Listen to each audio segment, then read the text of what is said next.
In the depths of Jacob's Well, the only sound divers hear is their own breath as they descend into an eerie silence.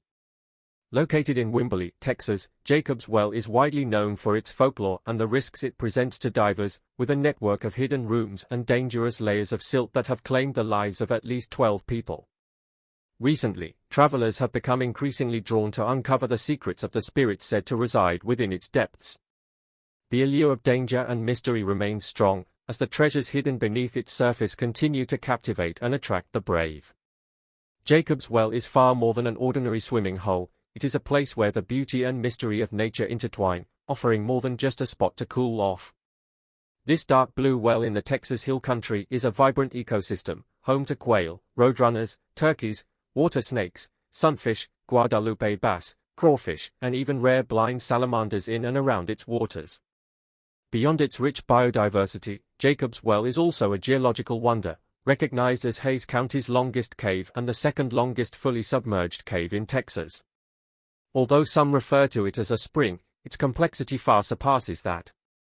Native Americans have valued this natural marvel for thousands of years, recognizing its significance beyond the waters that connect to the ancient Trinity Aquifer, a reservoir millions of years old that is the source of Cypress Creek. Over time, water filtering through limestone has created vast chambers below the surface, shaping Jacob's Well into a unique geological structure. The first recorded mention of Jacob's Well dates back to the 19th century when Texas land agent Jacob Dorder documented it in his book.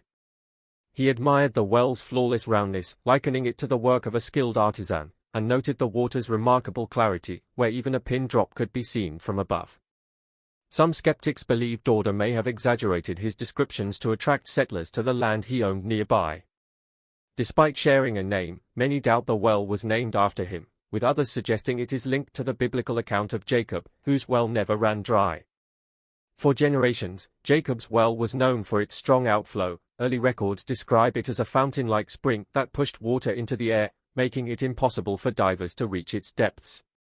However, the flow gradually decreased over time, and by the 20th century, the once powerful rush had calmed, transforming the well into a popular spot for swimmers and nature lovers. Today, the well's fresh, clean water attracts visitors from all over, many relaxing on the rocky edge and dipping into its refreshing waters, while thrill-seekers leap from surrounding cliffs into its narrow opening. Only highly trained divers attempt to explore the intricate cave system below, with free divers descending up to 100 feet into its liquid depths. The underwater cave system is a labyrinth of narrow passages accessible only to experienced divers, requiring a challenging 5-hour descent through dark, tight spaces to reach the end of the main passage. Tragically, the thrill of exploring the unknown has claimed lives, as the beauty and dangers of the cave have proven fatal. Kent Moping and Mark Barcia were two such experienced divers who lost their lives exploring Jacob's Well. Both men were skilled divers, but the well's complex network of narrow tubes proved perilous even for them. Their deaths serve as a reminder of the well's unpredictable and harsh environment, one that challenges even the most experienced divers. Although their specific motivations remain unclear, it's likely that Moping and Barcia were drawn by the same curiosity that has attracted divers for decades. What mysteries did they hope to uncover within those dark hidden chambers? Stories of divers who perished or barely escaped have cemented Jacob's Well's reputation as one of the most dangerous diving sites in the world. Despite the risks, divers are still drawn to it, eager to experience its breathtaking underwater world. Knowing the hazards, would you take the plunge into Jacob's Well, or would you stand at its edge, admiring its serene beauty and imagining the secrets within? Set in Texas Hill Country, Jacob's Well has an irresistible pull for adventurers from around the world. Fed by the Trinity Aquifer, its crystal-clear water flows at a steady rate of 6,600 gallons per hour, giving it a calm but formidable presence. For decades, its beauty has drawn visitors, yet the real wonder lies far below, where a massive network of underwater caves winds through the limestone. From the surface, the well appears as a simple vertical shaft, dropping 25 feet down to a false bottom that's visible from above. Many swimmers and divers have attempted to reach this point, only to be pushed back by the strong current from the aquifer. For some, this is only the beginning. As divers go deeper, they descend against the current, leaving their fins behind to avoid disturbing the silt, which would reduce visibility. The initial descent feels slow and beautiful, ending on a gravel-covered platform around 25 feet down. From there, a short passageway leads westward to another level at 55 feet. Here, divers turn on their lights to illuminate the path as they drift deeper, creating a surreal sensation of moving through a liquid universe, like watching a pearl drop through a viscous medium in slow motion. Beneath the surface, the pit is cold and impersonal, marked by graffiti and false chimneys. Huge catfish lurk in the shadows, casting eerie shapes on the walls. At this point, divers are far from the surface, with the well's entrance appearing as a distant blue glow reminiscent of moonlight. From here, a narrow chute drops down to about 75 feet, leading to a tiny crawl space where divers occasionally spot crayfish or, on rare occasions, eels, organisms from the sagas destined to return there to reproduce. This crawl space is often a turning point, a place only the most skilled divers should enter. But for some, the fourth chamber, a deep cavern within the well, represents the ultimate goal. Its inaccessibility only heightens its allure for skilled divers like Kent Moping and Mark Barcia. For Moping, a skilled 21-year-old diver and assistant instructor, the idea of exploring the depths of Jacob's Well and uncovering its secrets was captivating. He was well aware of the risks. Divers had already drowned in its treacherous cave system before he made his fateful dive. However, like many explorers before him, Moping was confident he could overcome these challenges. He and his friend Mark Barcia, a 20-year-old student who shared his interest in the well, traveled to Wimberley with a group of Pasadena divers.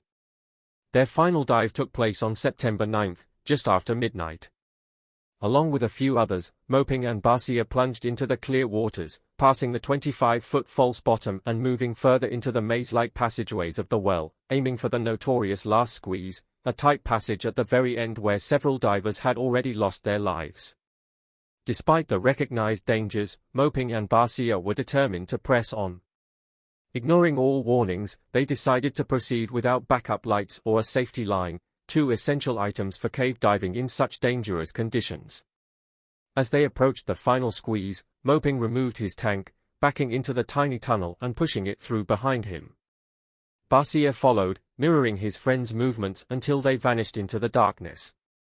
Joe Moy, another diver who had descended with them, watched in horror as Barcia disappeared into the tunnel. Moy had not been informed of their plan to venture so far, and he flashed his light back and forth, trying to catch their attention. However, neither Moping nor Barcia responded. Moy's alarm grew as he realized the gravity of the situation. Both divers were using steel tanks, which held less air than his aluminum tank, and being deeper than him, they would consume air at a faster rate. As Moy's air supply dwindled, he hammered on his tank with his knife, hoping the noise might alert Moping and Barcia to the looming threat. When this too failed, he left his light flashing into the passage, hoping they might see it and return. When Moy eventually surfaced, he was greeted by a horrifying sight. The once clear waters of Jacob's Well had turned into a thick, opaque brown as the silt disturbed by the divers' movements clouded the water. Anxious divers below obscured all visibility, and Moy knew then that the worst had happened. Newpin and Brass, two energetic young men who loved diving, were no longer with them. The silt cloud signaled their struggle, a final desperate attempt to escape the lethal grip of Jacob's Well. The rescue mission that followed would be fraught with its own obstacles, but Newpin and Brass were already lost. The story of Jacob's Well is one of immense beauty and grave danger. Located in Texas Hill Country, Jacob's Well has captivated many who have encountered it. Beyond its stunning appearance, it is a challenging underwater maze that has claimed the lives of numerous divers. This natural spring, fed by the Trinity Aquifer at an astonishing rate of 6,600 gallons per hour, appears deceptively serene. While the water's clarity and temperature make it a popular spot for swimming and diving, it is much more treacherous than it seems. The well begins with a vertical shaft that drops 25 feet to a false bottom visible from above. For some, the well provides a refreshing swim on a hot day, while for others, it represents a thrilling yet dangerous challenge. The first 25 feet are relatively straightforward, and divers have frequently explored this section, looking up at the clear surface and sometimes collecting fossils before being propelled back by the swift outflow. The true danger, however, lies further down.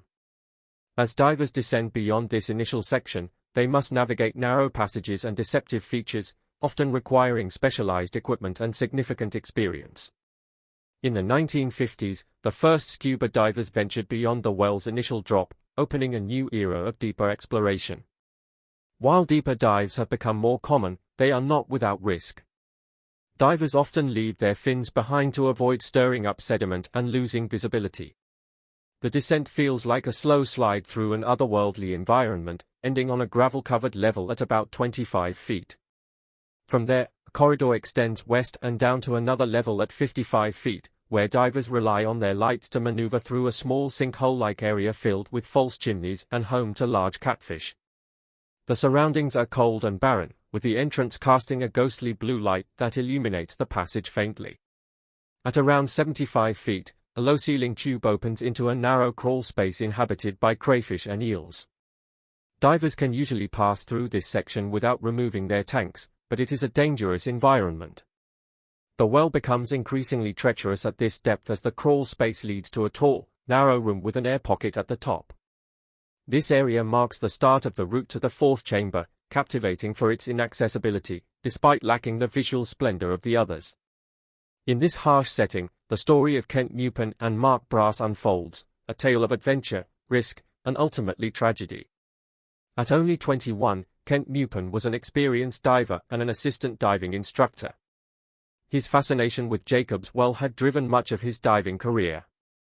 Mupin was well aware of the dangers of venturing into the well's deeper sections, where 4 divers had already lost their lives before him, serving as a grim reminder of the perils that lay within. Yet Mupin remained resolute in his desire to explore the far reaches of the well and uncover its mysteries. His friend and classmate, Mark Brass, a 20-year-old student from San Jacinto College, shared his curiosity. The two joined a diving club from Pasadena and made the journey to Wimberley, home to Jacob's Well. On the night of September 9, shortly after midnight, Mupin, Brass, and a few other divers prepared for a final dive. They descended into the well, passing the first 25 feet and moving further into the cave system. The group headed toward the infamous last squeeze, a tight passage where several divers had previously lost their lives. Mupin and Brass decided to press on without backup lights or a safety rope. An incredibly risky decision, as these tools are critical in such hazardous environments. Mupin withdrew his tank, backing into the tight opening and pushing it along behind him while Brass followed. The two men disappeared into the darkness. Watching their descent, Moy grew increasingly anxious, unaware of their intentions to go so deep. He tried signaling them with his light, but they did not respond. The situation quickly worsened as Mupin and Brass used steel tanks, which contained less air than Moy's aluminum tank, and their greater depth meant a much higher rate of air consumption. As Moy's air supply ran low, he tapped his tank with his knife, hoping the noise would reach them. When this failed, he left his light shining into the corridor, hoping they might see it and turn back. Upon surfacing, Moy encountered a terrible sight. The clear waters of Jacob's Well had turned a murky brown, clouded by silt stirred up in a frantic struggle below. Moy immediately understood that Mupin and Brass were almost certainly dead. The thick silt cloud rendered visibility nearly impossible, signaling an urgent and grim end to the dive. The tragic deaths of Kent Mupin and Mark Brass served as a solemn reminder of the dangers hidden within Jacob's Well. Don Dibble, the owner of a nearby dive shop, was among those called to the scene after the incident. A police officer patrolling the area informed him of the tragedy, and Dibble resolved to attempt a rescue. Arriving late that night with fellow diver Paul Barlier, they found the other divers exhausted and disheartened. These divers had been searching around the well without success, unable to find any sign of their missing companions. One diver claimed to have seen the victims buried under gravel after searching for over an hour but was unable to retrieve them. Dibble looked into the well but saw only darkness and decided to wait until morning. If the bodies were visible, he reasoned, they would be easier to locate in daylight. He dismissed the rescue team to resume searching in the morning, but the bodies would not be recovered until a decade later. In the early 1960s, another group of divers finally retrieved one of the bodies after the well's flow briefly ceased. This discovery prompted questions about what else might lie at the bottom of the well. Afterward, Dibble sent 2 divers to investigate further, but they found that gravel had nearly blocked the channel completely, making it nearly impossible to locate the victims. Emerging from the dive, they expressed concerns about the unstable gravel on the steep cave floor, which could bury anyone in its path. Dibble then returned to San Marcos, planning to organize a larger team and more equipment for a more thorough search. The team returned to Jacob's Well around 10 a.m. the following day. 2 divers descended into the well and began carefully shifting the gravel with tools, hoping to create an accessible opening. However, this only worsened the situation, as the gravel shifted, becoming more unstable. Don Dibble decided to dive himself after receiving conflicting reports on the operation's feasibility. Accompanied by Game Warden Calvin Turner, he entered the well, leaving spare tanks at 25 and 75 feet. They unwound a safety line as they descended, checking the crevices in the ceiling of the third room to ensure no bodies were floating above them. However, the area where Mupin and Brass were last seen remained inaccessible. Dibble checked his pressure gauge, finding he had 1,100 pounds per square inch of air left, enough for about 10 minutes at that depth. He carefully pushed his head and shoulders into the opening, clutching the safety line in one hand and his light in the other. As he entered the channel, tiny particles of gravel driven by the water's current struck his mask. Realizing recovery would be impossible without removing the deep gravel bed, he became increasingly aware of his dangerous situation. The situation escalated when a gravel slide trapped Dibble in the narrow opening. The murky water surrounding him turned muddy, and he found himself in darkness. His arms were pinned, preventing him from signaling Turner or tapping on his tank. As Dibble's breathing quickened in his struggle to free himself, he eventually ran out of air. Faced with the prospect of drowning, he tried to remain calm, opting to sip the water that was. Certainly. Here's the text you provided, organized into a coherent paragraph. The diver found himself suffocating, struggling to inhale and risking panic after just a few sips. His body's survival instinct kicked in, and he thrashed about, freeing himself from the water-filled mask. Turner handed Dibble the regulator from the spare tank, allowing him to take in fresh air. However, this relief came with new issues. Dibble had inhaled so deeply that air entered his stomach. As he rose, the decreasing water pressure caused the trapped air to expand, resulting in severe discomfort akin to an embolism.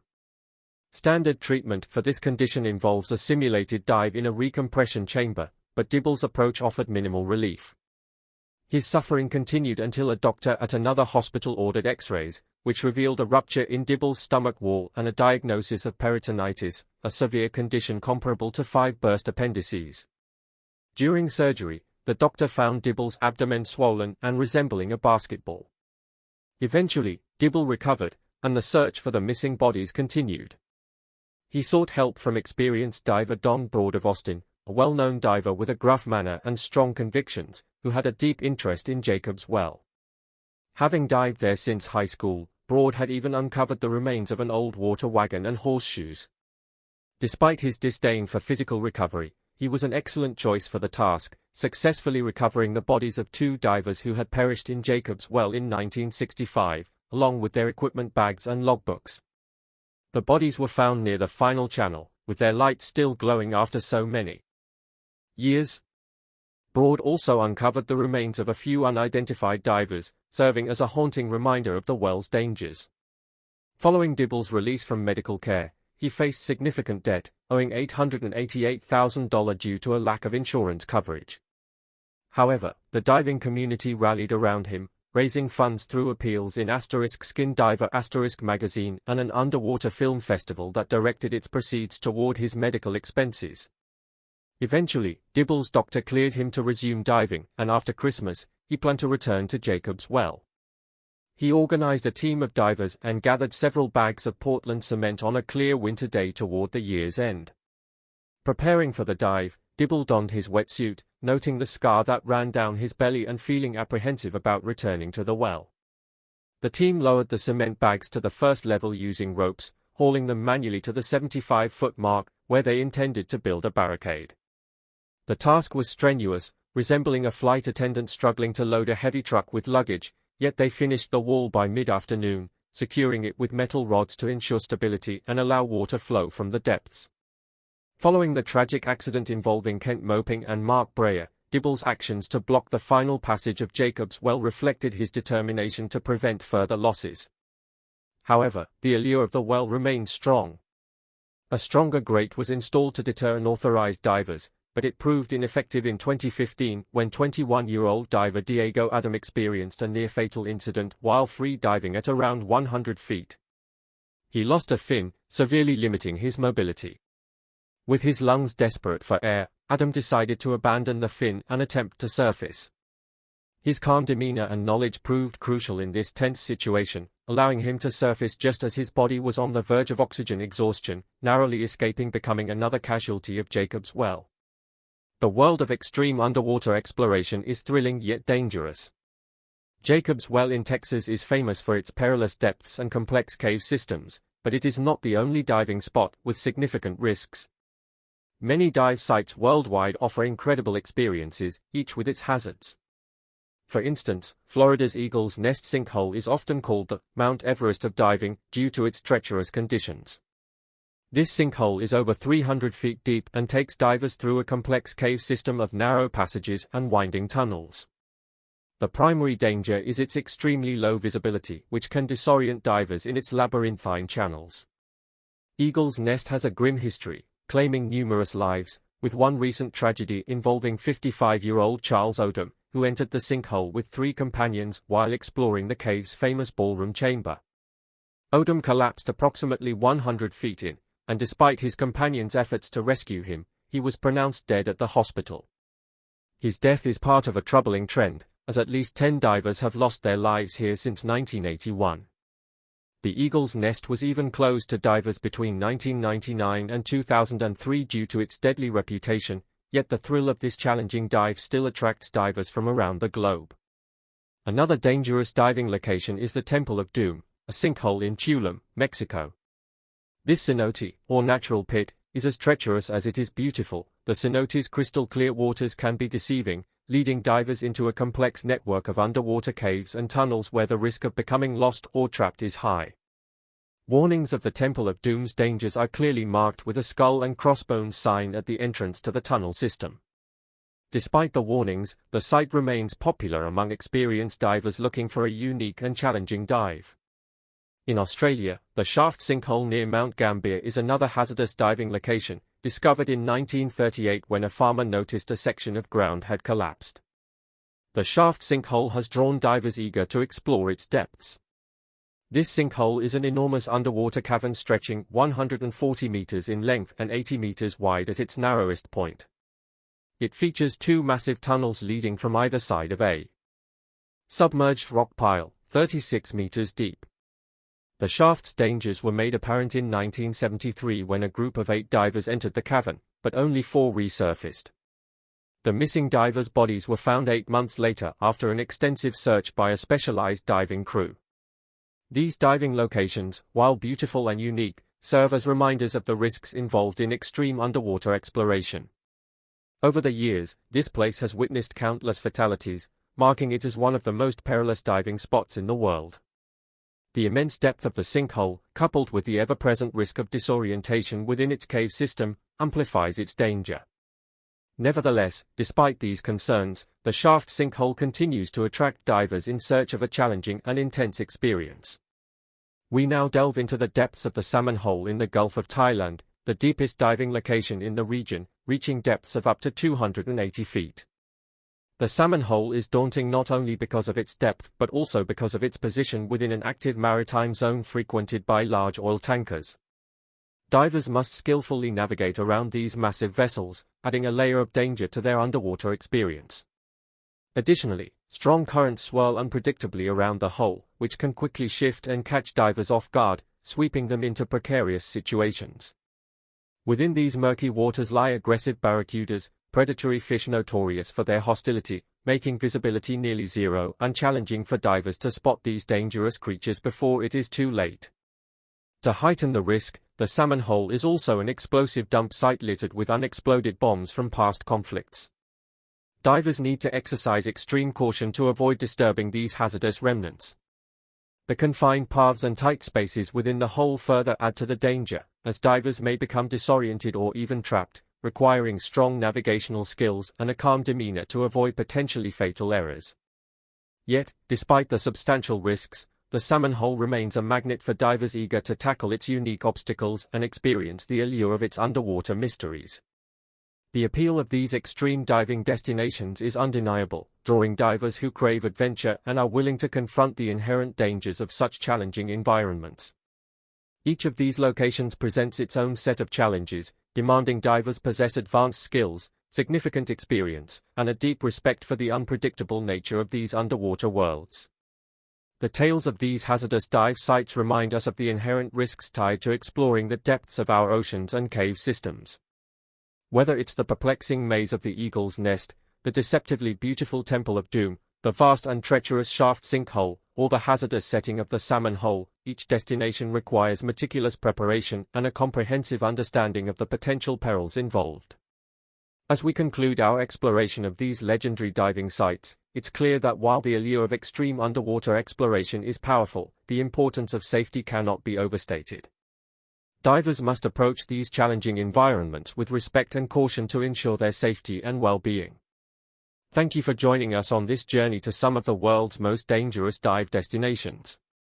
If you enjoyed this episode, be sure to check out the other videos on your screen.